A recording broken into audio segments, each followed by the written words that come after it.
و دگر دو ماه بویم تنی خود چاندی جا گرنم نیست که بنا خیلی ای جوشکا خاری چرمیش دبه هوان نملی بسه تخسره همیجار چفچی ولا رقم مقدور دبن انسان بونه که زکات خناده فقیر و فقراء فایده لمیش نابن اش بلاوی هاوی خود تعالی رحمه سرمایه بالینه جا تروعش کی تهد شوته خود تعالی رحمه بخیر بدا امجی مقدور نبانا انسان باش خود تعالی بدا خاطری من رحمه سرمایه بباراندا امجی mağdur dibun, bari emişi faydalamıştı.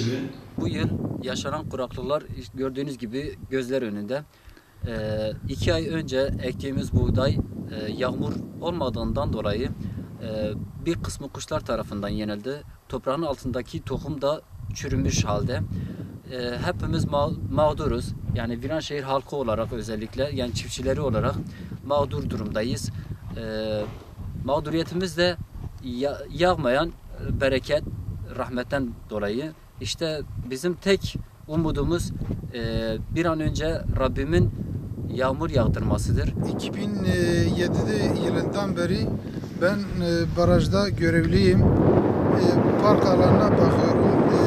10.000 ağaç yetiştirdik burada. Bu sene maalesef kuraklıkla karşı karşıyayız. Gördüğünüz gibi bizim göletimiz kurumak üzeredir. İçinde en az 10.000 yavru bu sene bırakıldı. Çoğu göl kenarında hafif ölmeye başlıyor. Göletimiz dolduğu zaman o seviyeye kadar, sınıra kadar doluyordu. Maalesef kuraklıkla ilgili Allahu Teala'dan yağmur bekliyoruz.